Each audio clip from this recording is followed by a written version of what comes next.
Kami dari Alas Gumitir.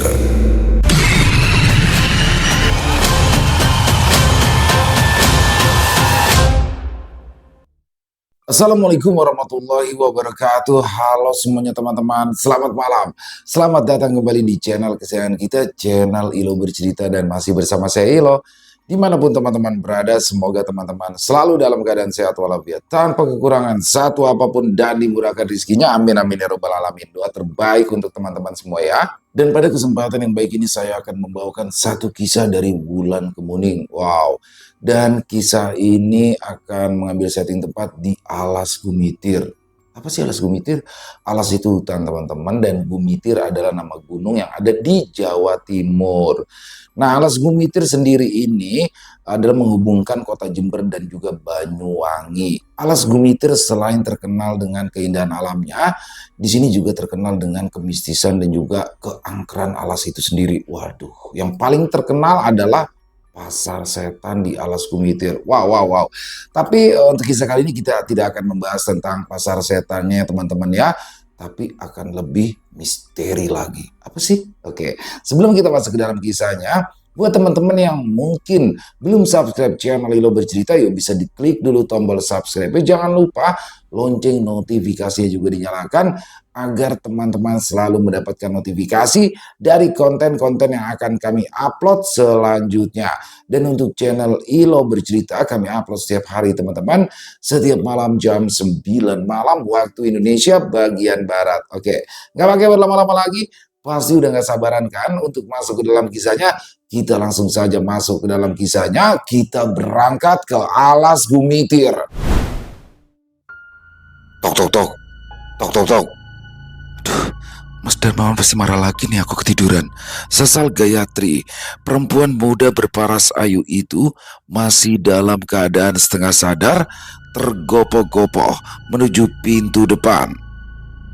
Tangannya gemetar hebat saat memutar kunci. Begitu pintu terbuka, aroma parfum bercampur arak langsung menusuk hidungnya. "Mas, sampean mabuk lagi ya?" tanya Gayatri dengan suara kecil, menatap wajah suaminya yang acak-acakan, begitu pula pakaian dan celananya. "Alah, udah tahu masih tanya," bentak Darmawan. Pria tinggi tegap, berwajah cukup tampan itu langsung melengos masuk. Begitu sampai kamar, ia langsung menjatuhkan diri di atas kasur dengan posisi terlentang. Gayatri yang masih berdiri di ambang pintu hanya bisa mengusap dada yang kembali sesak meski sudah terlampau sering dibegitukan.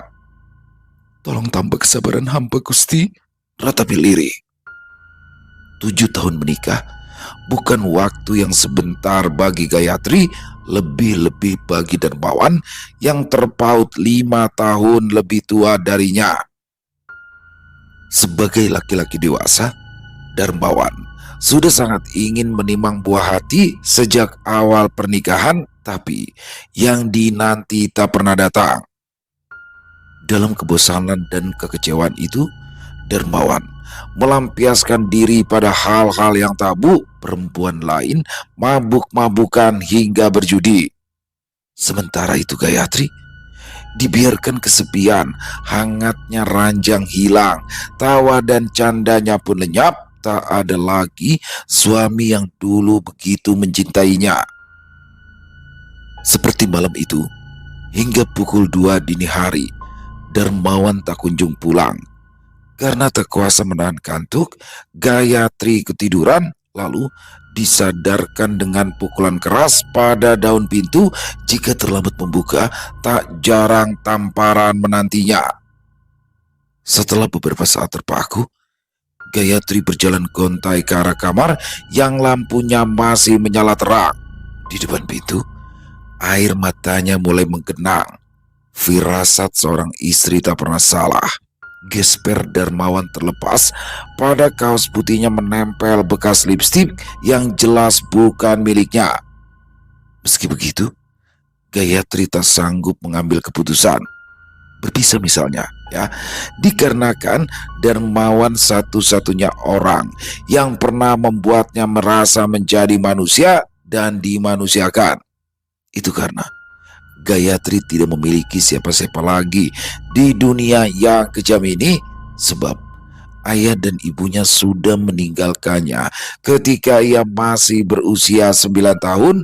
Keduanya meninggal dunia seketika setelah motor yang dikendarai terseret kereta api yang keluar dari terowongan Merawan di Alas Gumitir. Kecelakaan tragis itu merenggut segalanya dari dirinya. Setelah menjadi yatim piatu, Gayatri dibesarkan paman dan bibi dari pihak ibu. Masa itu bukanlah hari-hari yang mudah. Bertahan tanpa kehilangan kewarasan saja sudah menjadi keajaiban baginya. Maka yang tersisa hanyalah keputusan bertahan dan berharap suatu hari Darmawan berubah kembali seperti dulu, atau setidaknya sambil menunggu keajaiban itu datang, dia memiliki tempat berteduh dan bisa makan tiap hari tanpa harus menjadi buruh tani seperti masih gadis dulu. Darmawan memang telah memiliki rumah dan sawah sejak sebelum menikah, warisan dari orang tuanya. Jadi, waktu mempersunting, kata orang-orang desa, Gayatri adalah yatim piatu yang paling beruntung. Begitu pula kata bibinya yang bernama Sukami. Lah, Darmawan itu ganteng-ganteng, matanya picak. Masih ada yang punya orang tua lengkap, malah milih perempuan kayak kamu, Tri. Ya, Sukami waktu itu tidak percaya, tapi takdir berkata lain. Di tepi ranjang, Gayatri menatap wajah suaminya yang tertidur. Cuma itu satu-satunya yang bisa dilakukannya kini, lalu rebah di samping dengan perasaan yang sama, hampa. Hari berganti bulan dan penderitaan Gayatri semakin menjadi-jadi. Harapan agar Darmawan berubah semakin jauh. Pria itu kini hanya pulang sebulan sekali, sekedar memberi uang belanja lalu pergi. Alasannya sibuk bisnis jual beli sapi di kota.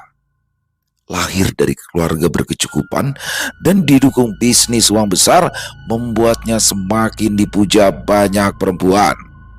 Gayatri akhirnya hidup dalam sunyi yang menyiksa jiwa dan raganya. Malam di desa Sidomulyo semakin larut, makin dingin dipeluk sepi. Di luar, suara hewan malam berdendang bersaut-sautan. Semakin lama, kidungnya terdengar seperti mengejek kesepian Gayatri yang duduk meringkuk memeluk lutut di atas ranjang. Di kepalanya dipenuhi gema janji Darmawan dulu. Kamu itu gak usah takut, Tri.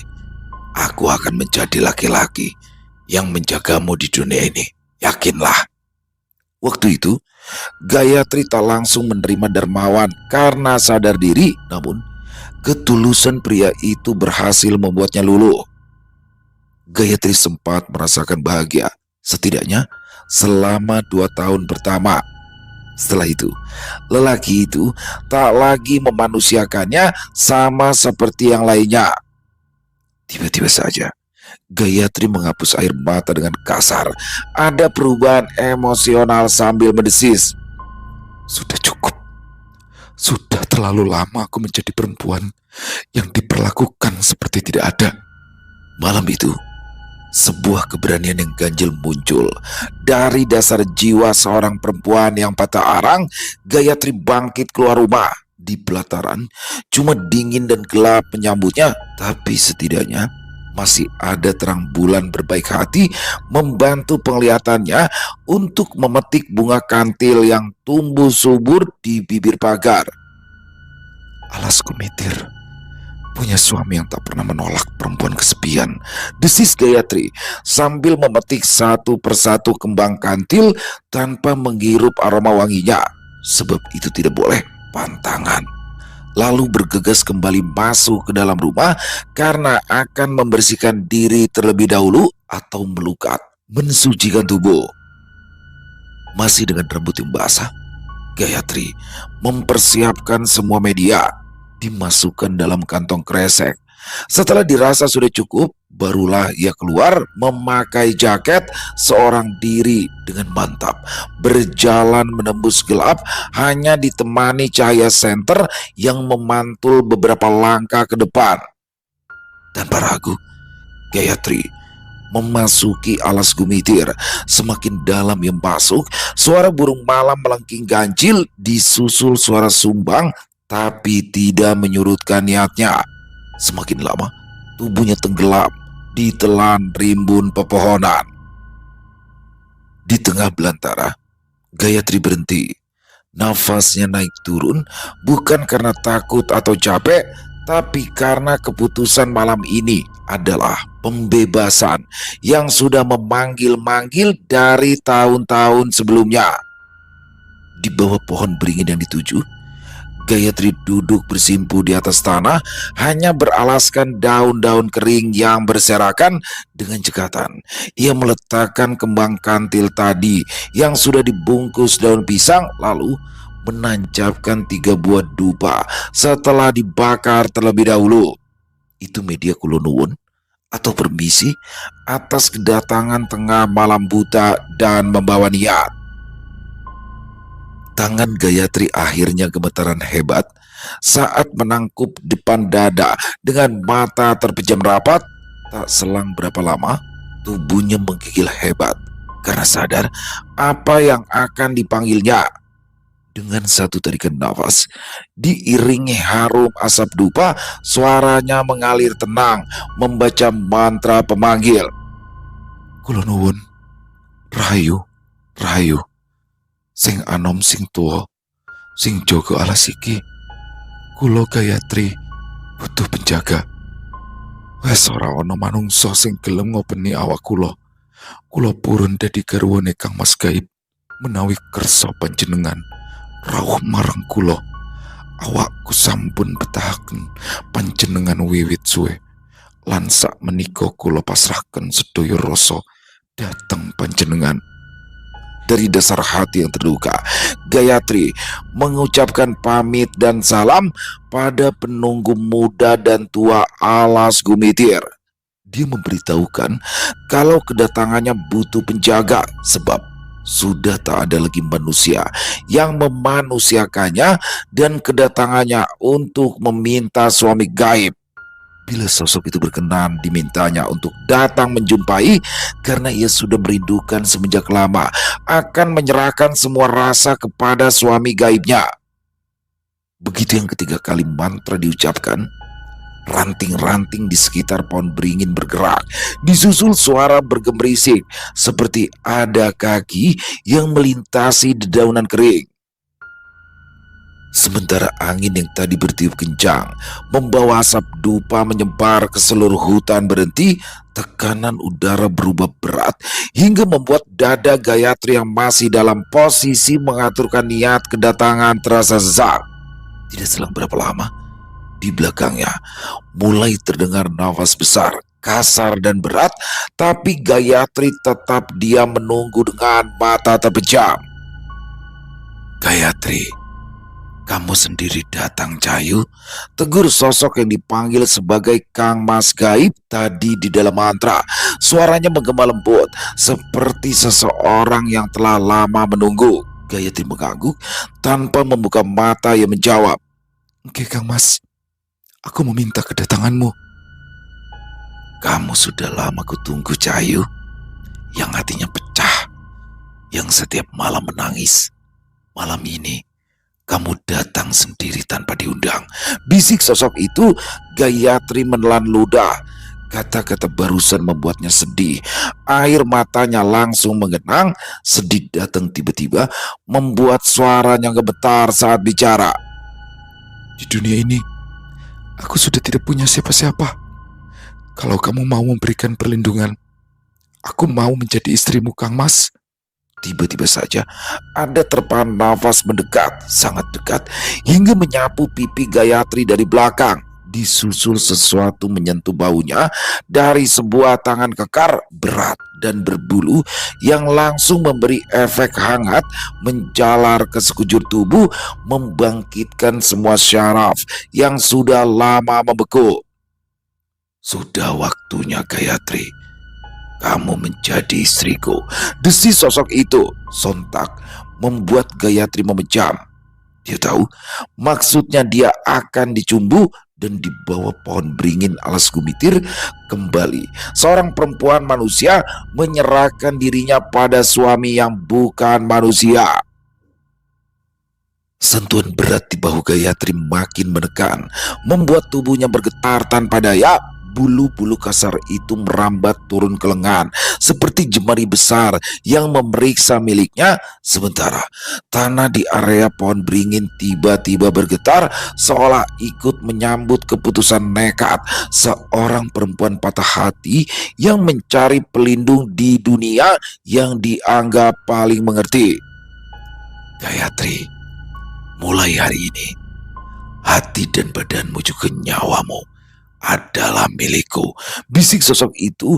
Nafasnya mengalir panas di samping wajah Gayatri yang langsung menjawab, "Oke Kang Mas, aku terima."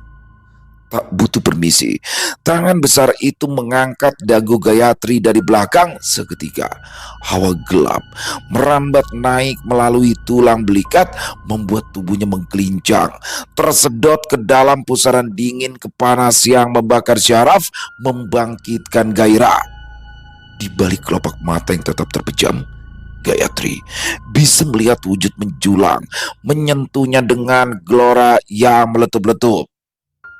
"Perempuan pemberani seperti kamu tidak akan aku sia-siakan," bisik sosok itu dengan nafas memburu, mendaratkan ciuman di tengkuk, mengikat dan menandai.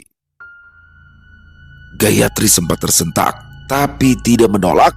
Tubuhnya merespon, menggelincang, meski berusaha menahan dengan nafas putus-putus menimpali. "Oke Kang Mas, matur suwun." Beberapa saat berlalu, cukup intim dan intens.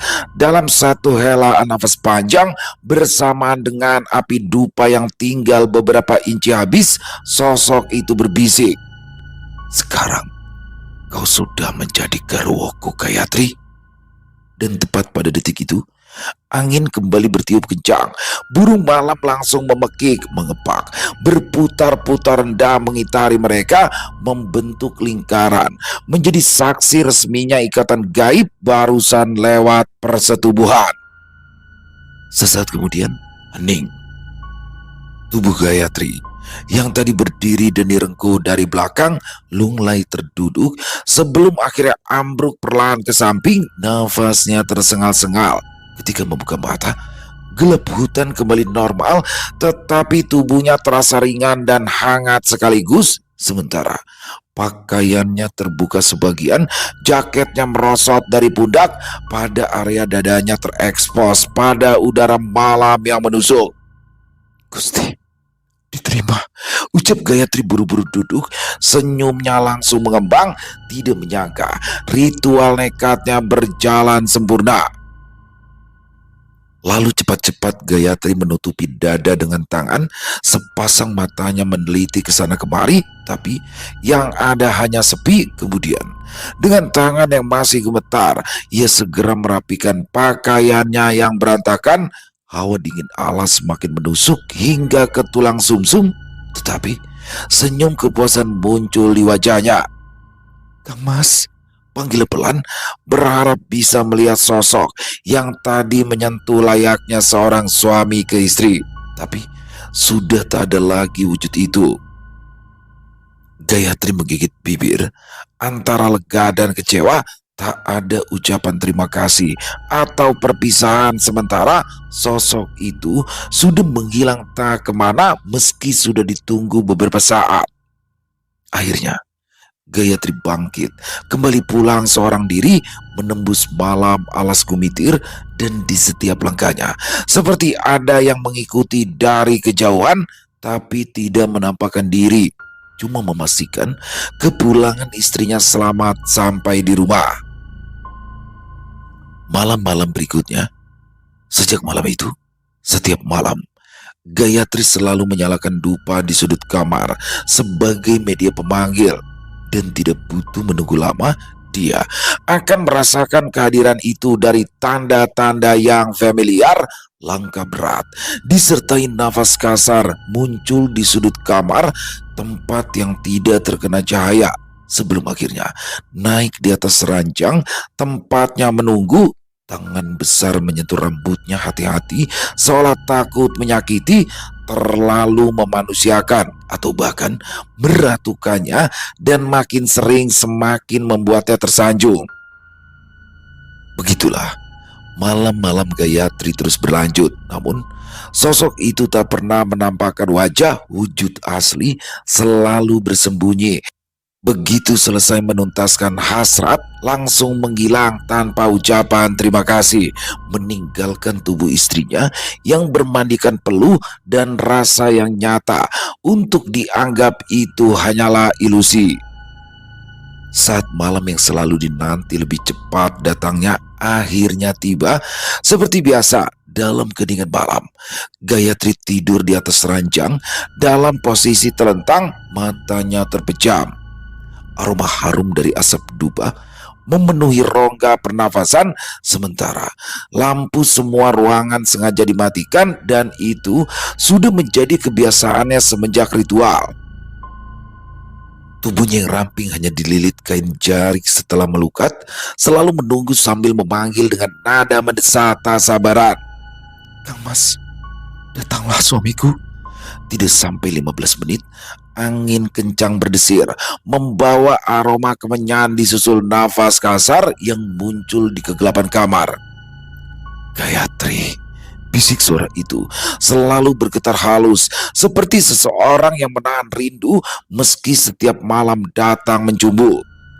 Gayatri tersenyum, memutar badan ke posisi miring, matanya meneliti, berusaha mengenali dan mencari. "Kang Mas, apa kau terus bersembunyi?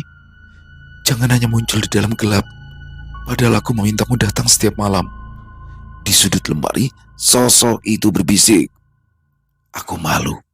Gayatri tersenyum, pandangannya tertuju pada sumber suara itu. "Aku ini istrimu, Kang Mas. Nampakkan wujudmu," ucapnya dari dasar hati. Nafas itu kasar, terdengar semakin berat. Saat bicara, suaranya full bass. "Kalau aku menunjukkan wujudku, aku takut kau tidak akan mau melihatku lagi. Aku bukanlah pria tampan, Gayatri. Aku hanyalah sosok menyeramkan yang pandai memanjakan perempuan terluka sepertimu." Gayatri terdiam sesaat. Sungguh, dia ingin mengenali wajah sosok yang sudah berbagi peluh, memberikan yang tidak didapatkan dari Darmawan, suami yang telah abai. "Aku sudah hidup dengan pria tampan dan tidak butuh wajah rupawan lagi, Kang Mas. Aku cuma butuh kehadiranmu, memberikan yang tidak pernah diberikannya," tutur Gayatri dari dalam hati yang terdalam. Ning, makhluk itu menahan nafas, memikirkan kata-kata barusan. Gayatri menatap gelap, memohon lagi. "Tampakkan wajahmu, Kang Mas. Aku ingin melihat suamiku yang sesungguhnya." Perlahan-lahan, dua mata besar dan merah muncul tepat di samping lemari. Tubuhnya besar, kekar, bulu tebal memenuhi dada bidangnya. Gayatri tidak berkedip sama sekali, hingga akhirnya wajah itu muncul sepenuhnya. Moncongnya pendek, giginya putih panjang tersusun rapi, mulutnya lebar, terlalu lebar untuk ukuran manusia normal. Makhluk itu menunduk, menghindari tatapan Gayatri saat bicara. "Ini wujudku, istriku." Kata-kata itu begitu polos membuat Gayatri tertegun. Dadanya naik turun, darahnya berdesir panas melihat lelaki yang menunduk karena takut ditolak, dan itu sungguh membuatnya merasa dipuja. "Kang Mas," Gayatri menatap mata besarnya langsung tanpa merasa risih apalagi takut. "Aku lebih mencintai iblis sepertimu, Kang Mas, yang tahu memberikan rasa cinta, daripada manusia tampan tapi bersikap seperti iblis yang tak punya hati, Makhluk itu mengangkat kepalanya perlahan, ada ketakutan muncul di matanya, takut kehilangan. Gayatri bangkit lalu turun, melangkah lebih dekat dan langsung memeluknya. "Kang Mas," bisiknya. Dadanya naik turun karena terlalu emosi, lalu menempelkan pada bulu hitam itu. Tangannya melingkar erat di pinggang besar sang makhluk. "Kang Mas, aku mencintaimu." Makhluk itu kaku sebentar, lalu melingkarkan lengan yang besar di tubuh rapuh Gayatri, membelai rambut panjang yang masih basah. "Gayatri, garwoku, kamu benar-benar tidak takut?"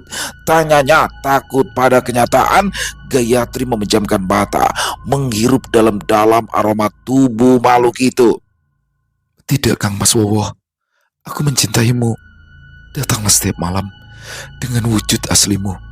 Aku selalu merindukan sentuhan nyata darimu, Kang Mas." Saking senangnya, Gayatri sampai memberikan sebutan dadakan. Sosok yang sudah punya nama itu tersenyum lebar, memamerkan giginya yang putih, lalu menjawab singkat, "Baiklah." Tubuhnya membeku diterpa nafas. Gayatri mendongak, mengangkat tangan, dan menyentuh pipinya yang penuh bulu.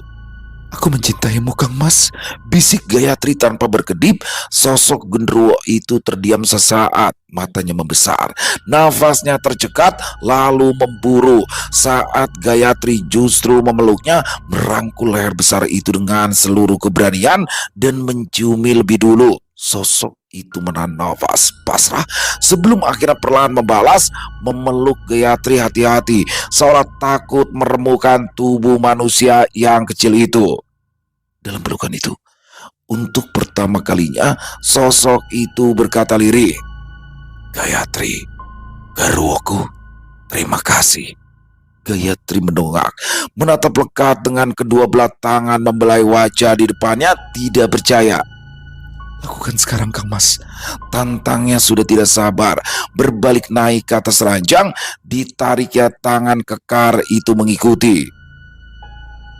Makhluk itu mengeluarkan dengusan. Dalam dekapan gelap malam, di atas ranjang kamar yang sama, kehangatan sentuhan paling nyata yang pernah dirasakan Gayatri kembali terulang dengan sosok yang tidak lagi malu dan takut untuk menampakkan wujud aslinya, genderuwo. Hari terus berganti. Terhitung sudah 3 malam berturut-turut, warga di sekitar rumah Gayatri dibuat gelisah. Bukan karena bau dupa atau langkah aneh di halaman, tetapi karena suara yang jauh lebih memalukan, dan itu tanpa sepengetahuan mereka selalu terdengar setelah Gayatri menyalakan dupa dan mematikan semua lampu di rumahnya. Sementara itu, diam-diam Minah, yang rumahnya berdampingan hanya dipisahkan pagar bambu, semula mengira jika Gayatri dan Darmawan sedang rujuk. Namun setiap kali hendak bertamu memastikan masih sore, rumah itu selalu gelap. Padahal sepengetahuannya, Darmawan sudah hampir 3 bulan tidak pulang. Pada malam keempat, suara itu terdengar lebih keras, derit ranjang papan kayu, lalu desahan panjang yang membuat bulu kuduk siapa saja yang mendengar akan berdiri. Begitu juga dengan Buminah, yang pada akhirnya memberanikan diri menguping di balik dinding kamar Gayatri sampai-sampai mencubit pipi sendiri. "Gusti, itu bukan suara Darmawan," batinnya yakin, tapi tak berani mengganggu. Ia memilih mundur tanpa menimbulkan suara. Begitu sampai area belakang dapur, berlarian pulang ketakutan. "Gusti, Gayatri bercinta dengan iblis," racun Mina dengan nafas memburu sambil mengusap-ngusap dada saat sudah masuk di dalam rumahnya sendiri. Tubuhnya yang gempal bersandar di balik pintu dapur tempatnya keluar mengintip tadi. "Besok akan aku laporkan pada pipinya Sukami.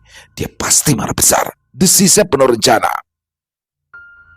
Di malam yang sama, Seorang yang lain melihat sesuatu yang jauh lebih menyeramkan, namanya Kasan, yang baru pulang meronda pukul 2 lewat, berhenti tepat di depan pagar bambu rumah Gayatri saat melihat lampu teras rumah itu padam total, padahal sudah dihimbau semua rumah tetap menyalakan lampu meski cuma satu. Keras kepala, dasar yatim piatu, gerutunya kesal. Besok akan kulaporkan sama Pak RT. Tapi begitu Karsan hendak melanjutkan perjalanan, daun pintu rumah Gayatri bergerak sendiri membuatnya menghentikan langkah. Dia dibuat melotot. Ketika dari celah itu, sosok hitam besar keluar sambil menoleh ke kanan dan ke kiri. Kasan langsung menundukkan tubuhnya di rimbunnya pohon serai di samping pagar, bersembunyi dengan mata melotot, mengamati, berusaha mengenali sosok apakah itu. Jantungnya berdegup kencang ketika akhirnya sosok itu melangkah keluar. Melihat kenyataan, Kasan menutup mulut, menahan teriakan. Tapi ketika sosok besar itu benar-benar menatap ke arahnya, ia tak tahan lagi. Astaga, Gusti, Gusti, tolong! Pekik Karsan sambil lari sekencang-kencangnya ke arah rumahnya sampai sandalnya terlepas. Teriakannya tadi mengejutkan Gayatri yang langsung bangkit dari ranjang. Kang Mas, jangan sampai Kang Mas kenapa-napa.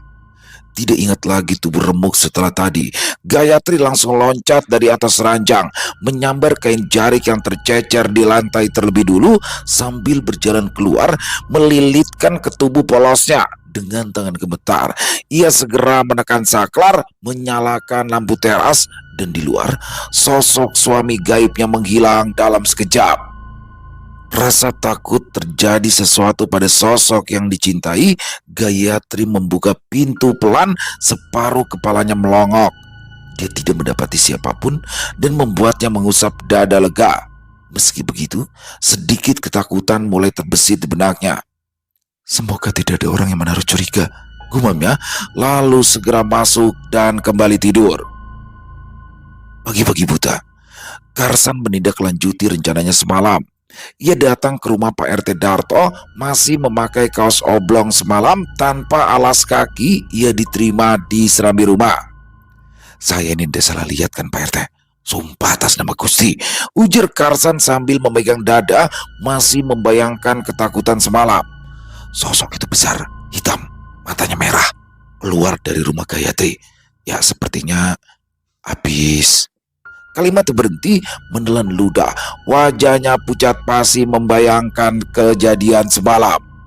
RT Darto, pria yang rambutnya mulai memutih itu, duduk tenang di kursi mendengarkan, wajahnya menegang. San, kamu itu jangan ikut-ikutan musuhin Gayatri. Kasihan, anak itu dari kecil yatim piatu, hidupnya susah. Jangan sampai kamu nambahi fitnah. Spontan Karsan bersuara keras. Loh Pak RT, aku ini wis tuwek. Untuk apa bohong masalah beginian? Aku lihat dengan mata kepala sendiri. Sumpah, nek bohong, aku kena karma dari Gusti. Darto terdiam, sorot matanya berubah serius, lalu berdiri memegang bau Karsan. Kalau begitu, aku harus cari Darmawan dulu. Dia perlu tahu apa yang terjadi pada istrinya itu. Ini sudah kelewatan. Tuturnya mulai terprovokasi. Karsan langsung mengangguk lega. Betul Pak RT, setuju. Supaya desa kita aman, supaya ndak ada bala. Dia itu bersuami, bukan jaga diri. Malah. Darto langsung mengangkat tangan, meminta Karsan diam, lalu bicara dengan dada mendekat. Aku akan urus. Kamu pulang dulu. Jangan bikin geger. Desa ini rawan kalau ada isu mistis. Ya, RT Darto tak mau kalau sampai Gayatri dihakimi, sebab akhir-akhir ini banyak anak-anak sakit tanpa sebab, begitu dibawa ke orang pintar katanya terkena bala. Itulah sebabnya diadakan ronda dan wajib setiap rumah menyalakan lampu bagian teras untuk mengusir sosok yang membuat warga desa tidak tenang. Karsan mengangguk patuh. Oke Pak RT, saya akan tutup mulut. Tapi begitu keluar dari rumah RT, mulutnya sudah tak bisa menahan untuk melempar isyarat-isyarat mencekam pada siapa saja yang berpapasan. Dan tidak butuh waktu lama, Semua warga tahu kalau Gayatri digagahi genderuwo. Pantas saja banyak anak-anak kena bala, geram Bondan sambil mengepalkan tangan. Sementara itu, Mina sudah tidak bisa menahan lidahnya, juga menindaklanjuti rencananya semalam untuk melaporkan kelakuan Gayatri. Dengan langkah cepat, ia menuju ke rumah besar milik Sukami, Bibi Gayatri. Dengan gusar ia mengetuk pintu. Begitu dibuka, Mina langsung masuk tanpa menunggu dipersilakan. Mi, ponaanmu itu loh, sudah tidur sama genderuwo. Apa?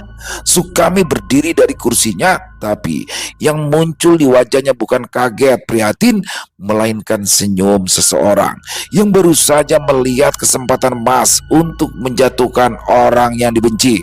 Iya, aku lihat sendiri dengan mata kepalaku. Semalam, aku itu memberanikan diri ngintip di balik dinding kamar lo, Mi. Mereka lagi begituan, tambah Mina. Memang dia pantas bersuamikan iblis.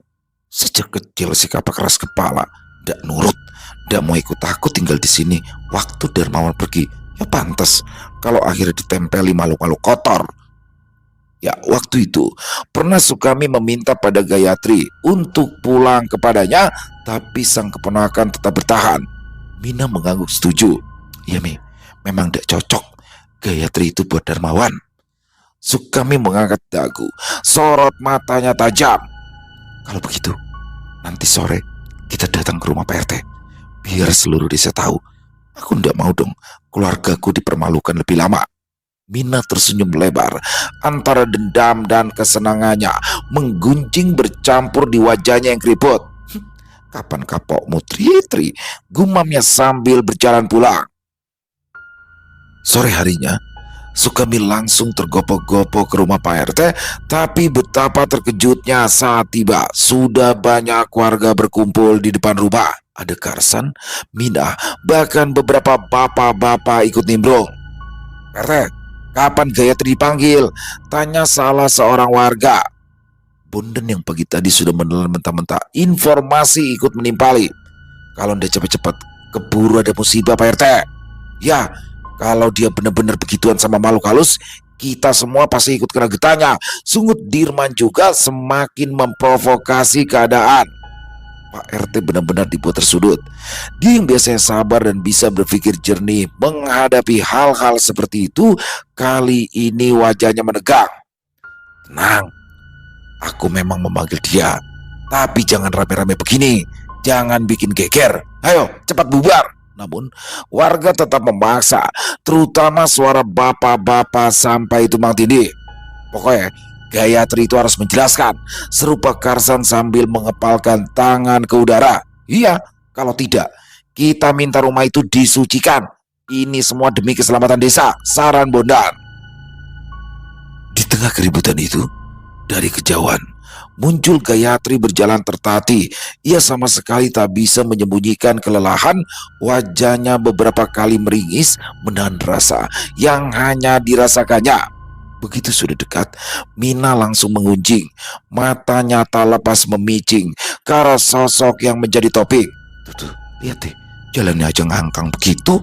Mata Sukami melotot melihat keponakannya yang meski berada di satu desa tidak pernah saling berkunjung. Rasa jijik membuatnya merinding. Iya, kayak perempuan yang baru habis ituan. Wati, istri dari Pak RT, yang sedari tadi diam saja, langsung mengarahkan telunjuk di bibir saat Gayatri semakin dekat. Shh, kalian itu loh, jangan menghakimi dulu, sarannya. Pak RT lekas-lekas ke pinggir jalan. Gayatri, sini. Pintanya sedikit gugup meski berusaha setenang mungkin. Aku ada beberapa pertanyaan untukmu. Gayatri yang hendak ke warung menghentikan langkah, wajahnya pucat menata pria di sampingnya. Pertanyaan apa ya Pak RT? Tanyanya sambil mengenali satu persatu orang yang berkumpul. Pak RT menarik nafas panjang lalu bicara dengan suara hati-hati. Kamu semalaman sudah bikin orang sekampung ketakutan, Tri. Ketakutan? Gayatri mengerjit heran. Di saat bersamaan semua tatapan seketika tertuju padanya. Ya, pokoknya Kamu ke balai desa dulu. Nanti akan dijelaskan di sana ya, kata Pak RT. Gayatri diam sesaat sebelum akhirnya mengangguk pasrah. Di tengah tubuh remuk dan jalan saja kesusahan, Gayatri diarak warga menuju balai desa. Begitu tiba, dipersilakan duduk di kursi kayu panjang yang keras, membuat tubuhnya yang memar. Entah di bagian mana terasa perih setiap bersentuhan dengan permukaan kasar itu, tapi berusaha menyembunyikan rasa sakit dan malu. Gayatri, jadi begini. Beberapa warga mendengar desahan dan lampu di rumahmu selalu mati. Karsan juga melihat sesuatu keluar dari rumahmu. Sebenarnya apa yang kamu lakukan? Tanya Pak RT membuka percakapan. Gayatri memejamkan mata. Semenjak tadi jantungnya sudah berdegup tak karuan. Ketakutannya benar. Wajahnya tertunduk, meremas kedua tangan saat bicara. Pak RT, aku tidak bisa jelaskan.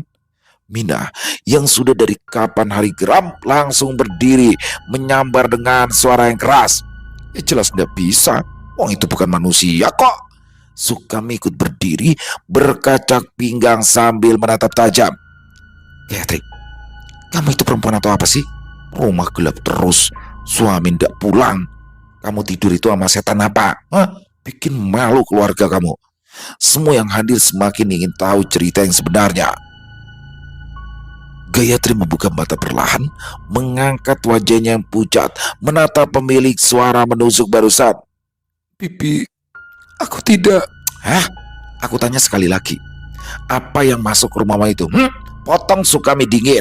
Gayatri menggigit bibir, nafasnya tersengal. Dia benar-benar terpuruk, seperti ditelanjangi di depan umum. Melihat itu, Pak RT pun tidak tega. Kalau kamu memang tidak sanggup bicara, biar saya cari dermawan. Dia harus tahu. Mendengar nama suaminya disebut, tubuh Gayatri seperti tersengat listrik. Jangan Pak RT, tolong, jangan cari dia. Mohon Gayatri sambil menangkup tangan di depan dada. Ya lantas apa yang sebenarnya kamu sembunyikan, Tri? Tekan Pak RT dengan suara yang terus dibuat melembut. Gayatri hanya menggeleng sambil menutup wajah. Aku tidak bisa menjelaskan. Tolong dimengerti. Mohonnya dengan sangat. Pak RT yang tidak tega akhirnya mempersilahkan Gayatri pulang. Baiklah, pergilah kalau begitu. Sementara para warga yang berkumpul hanya bisa kecewa dengan keputusan Pak RT barusan. Gayatri menunduk sopan. Terima kasih Pak RT.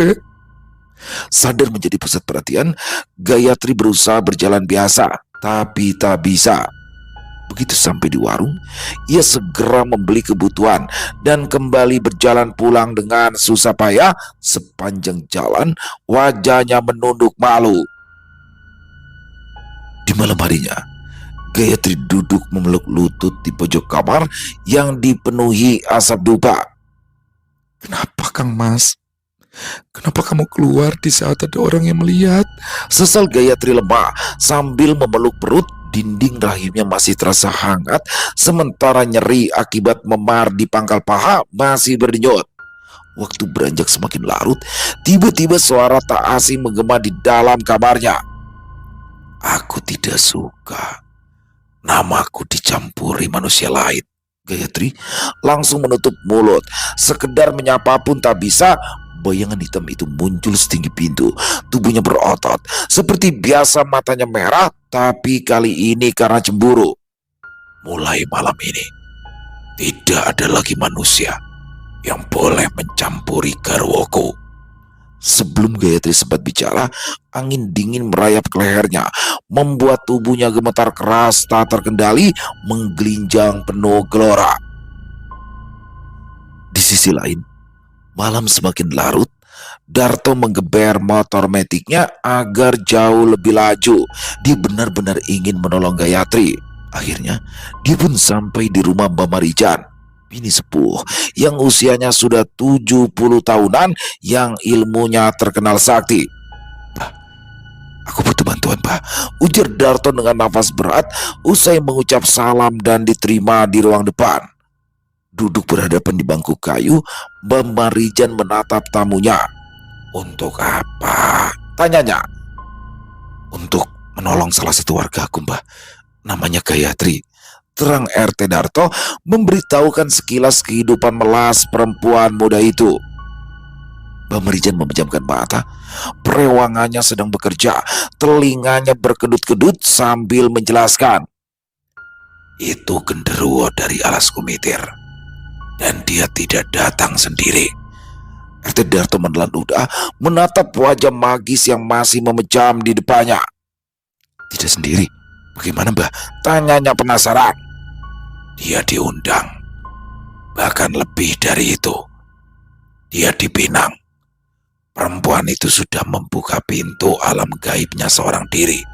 Jadi, Gayatri sendiri yang manggil. Tebak RT Darto tidak menyangka kalau Gayatri nekat melakukannya. Begitulah, dengan atau tanpa sadar, dia telah dilanjutkan oleh nafsu dan kesepian. Ikatan itu kuat, hanya bisa diputus kalau makhluk itu sudah menuntaskan hasratnya malam ini. Darto tercekat. Oh, apa makhluk itu masih di rumahnya sekarang, Mbak? Mbak Marijan membuka mata. Sekarang, dia sedang mencumbui Gayatri. Ayo, kita ke sana sekarang juga. Darto langsung berdiri dari tempat duduknya. Dengan jantung berdegup, cekatan menyalakan mesin motor, menunggu Mbak Marijan mengambil sesuatu terlebih dahulu. Begitu keluar, langsung naik di boncengan dan motor digeber membelah kegelapan malam.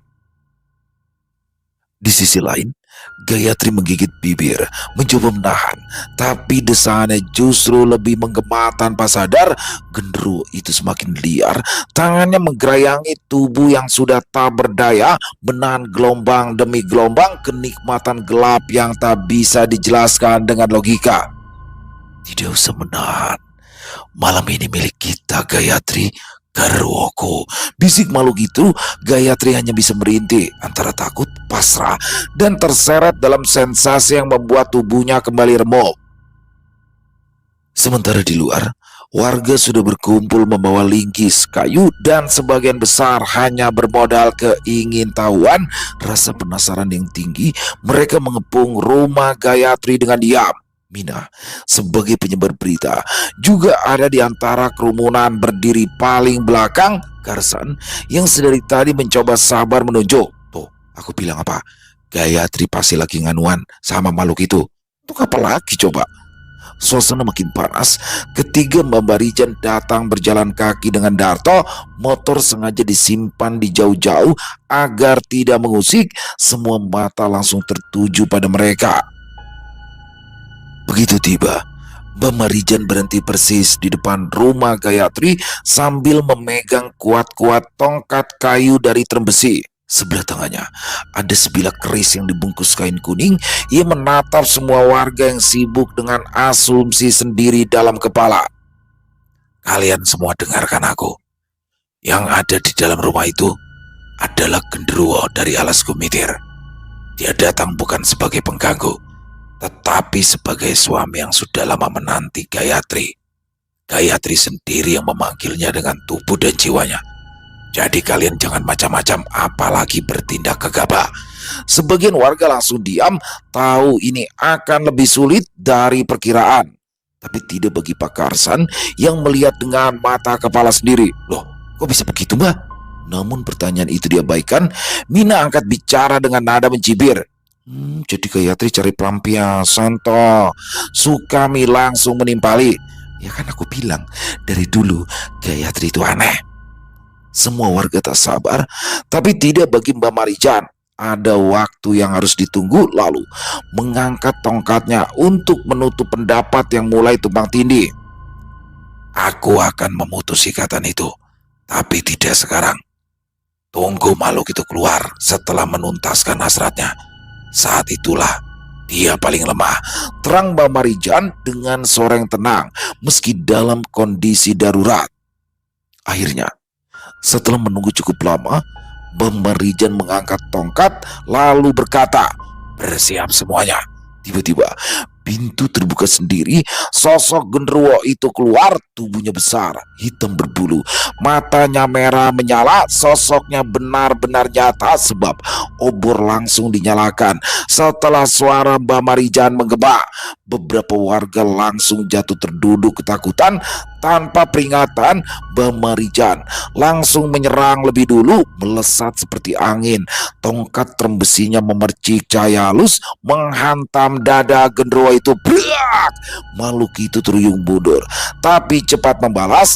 Kakinya menendang tanah hingga debu naik tinggi, lalu melompat maju menghantam siapa saja di depannya dengan brutal. Karsan yang sejak awal berlaga paling berani maju sambil mengayunkan linggis. Mati! Genderuwo itu menatap sekilas, lalu menangkap tubuh Karsan dengan satu tangan, mengangkatnya seperti karung gabah. Wah! Pekik Karsan saat tubuhnya terangkat di udara, kakinya menendang-dendang, tangannya memukul-mukul kosong, sementara linggisnya sudah jatuh. Dalam sekejap, tubuh Karsan dilempar menghantam batang pohon jambu sebelum akhirnya jatuh tertimbun dahan yang ambruk. Warga yang tadinya menggebu-gebu akan ikut menghabisi malah berhambur ke arah sana untuk memastikan dan menolong. Tapi sayang, Karsan tak lagi bergerak, mati di tempat. Mina yang bersembunyi di balik warga tiba-tiba tersandung batu saking takutnya. Aduh, keluhnya tanpa sadar. Genderuwo itu mengendus, mendekati, sementara warga di kiri kanannya berhambur lari.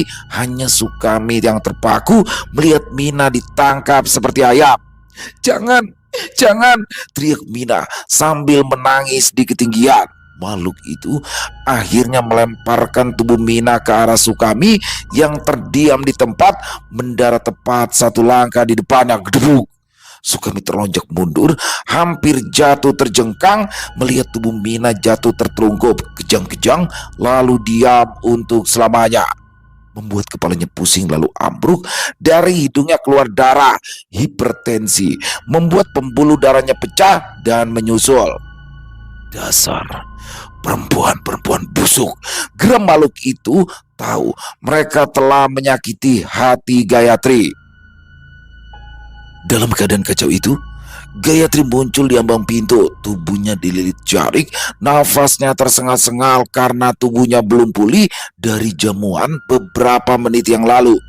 Kang Mas, hentikan Kang Mas, kumohon, teriak Gayatri sambil berurai air mata. Genderuwo itu memutar kepala, menatapnya penuh keterikatan. Mata merahnya berkaca-kaca, mengisyaratkan sebuah ketakutan. Mereka ingin memisahkan kita, Gayatri, dan aku tidak akan membiarkan itu terjadi. Gayatri menangis membalas tatapan itu. Dunia kita berbeda, Kang Mas. Kita tidak bisa selamanya. Makhluk itu mendesis panjang, luka cemburu sekaligus marah terpancar dari matanya. Kau mengkhianati garwaku. Lalu genderuwo itu bergerak maju, ingin meraih tubuh Gayatri. Namun sebelum jarinya menyentuh kulit perempuan itu, Mbak Marijan mengunci Gayatri dengan ilmu gaib. Dukun sepuh itu menancapkan tongkatnya ke tanah dan menggumamkan mantra dalam diam, dan cahaya lembut kekuningan menyelimuti tubuh Gayatri sebagai pelindung halus tak kasat mata. Genderuwo yang masih bersikeras menyentuh Gayatri langsung mengibaskan tangan sambil meraung. Asap putih keluar dari telapak tangannya, bau daging matang menguar dari kulit yang terbakar. Sambil mundur, mata merah sosok itu berkedip panik melihat Mbak Marijan malah mengacukan keris. Berani maju, berarti mati pirahimu, ancam Mbak Marijan.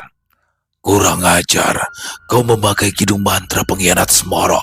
Geram makhluk itu merasa tertipu sebab diam-diam Mbak Marijan menghipnotis hingga ia tidak tahu kalau di luar warga sudah mengepung, di tengah ia menuntaskan hasrat.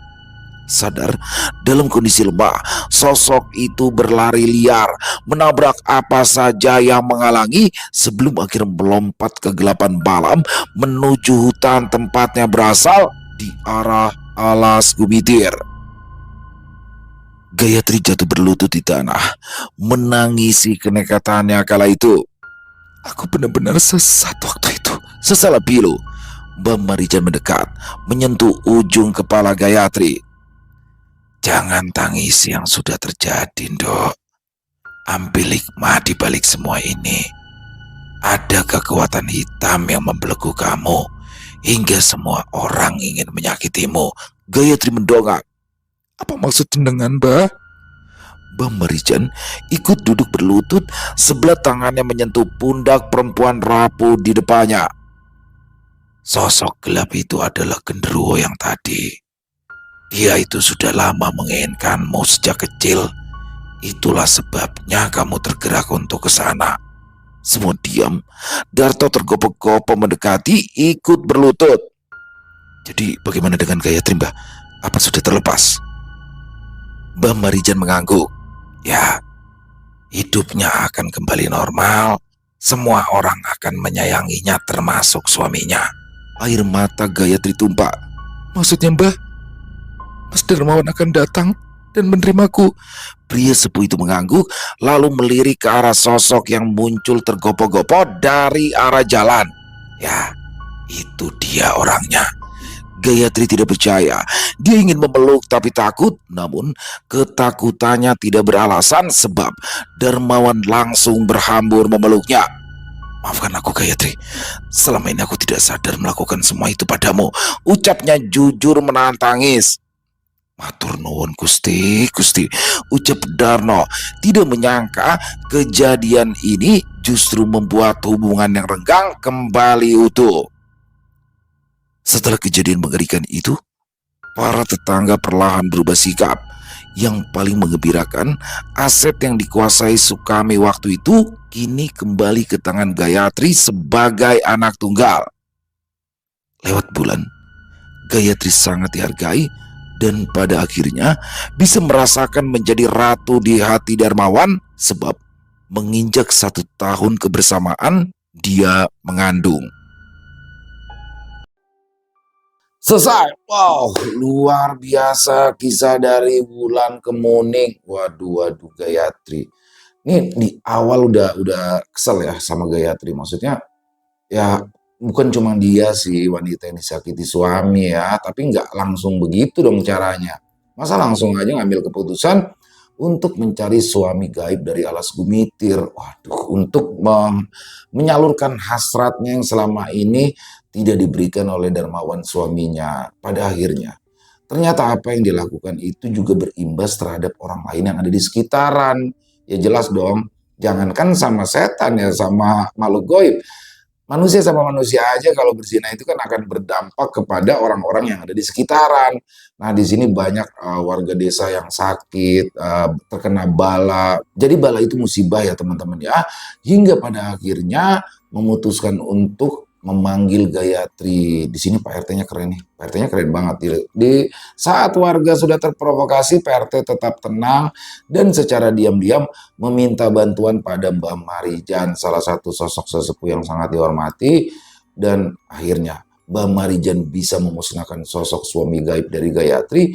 Dan ternyata yang di awal saya, ini Gayatri ngeselin banget ya. Ternyata memang sudah dari kecil Gayatri ini ditandai oleh sosok genderuwo tadi, sehingga siapapun yang lihat Gayatri pasti kesel, pasti ingin menyakitinya karena auranya tuh udah dibikin gelap sampai pada akhirnya. Jadi Gayatri itu datang ke alas Gumitir sendiri seperti memang sudah disetting, sudah ditarik dari awal. Dan di sini alhamdulillah Mbah Marijan berhasil menghilangkan pengaruh itu dan Gayatri pun kembali lagi sebagai manusia normal biasa. Alhamdulillah akhirnya dia dicintai oleh suaminya dan akhirnya mengandung dan punya anak. Luar biasa.